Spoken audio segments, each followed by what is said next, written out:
Welcome back to our study of the New City Catechism. This week's question, number 27, asks, are all people, just as they were lost through Adam, saved through Christ? And the answer to that is no, they're not. We have all inherited Adam's sin. And we might think that's unfair that we've inherited his sin when we haven't sinned, but ultimately we do sin too. And so not only have we inherited his sin, but we're also responsible for our own sin because we all have it.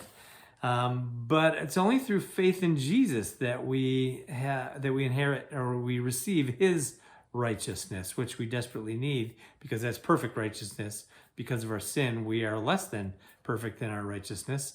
In fact, we have no righteousness, the scripture tells us, in and of ourselves, but only through Christ.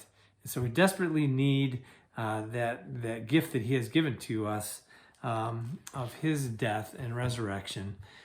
Paying for our sin, being the substitute payment for our sin. And because Jesus took that payment through faith in him, we receive his righteousness. So we receive forgiveness of sin that we so desperately need. So even though we've inherited sin from Adam, we have to be personally responsible for the sin that we commit and trust in Jesus, put our faith in him. And when we do that, we are made righteous in him. We are forgiven for that sin. So he is our substitute.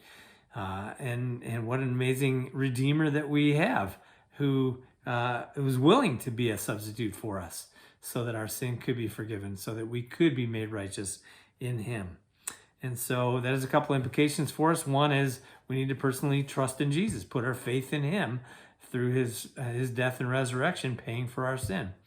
And so we each need to do that. Parents need to have a conversation with your children about how they need to do that. Your faith doesn't cover them. They have their own sin and they need the forgiveness that is offered in Jesus Christ. And secondly, we want to live in thanksgiving for God's amazing gift to us, making salvation easy for us, where we don't have to. Matter of fact, we can't follow all the laws because we've inherited Adam's sin. And so since we can't follow the law, we need forgiveness desperately, each of us. And so thankfully, God has made that available to us through faith in Jesus Christ. That's the kind of Redeemer we have as we bring it home today.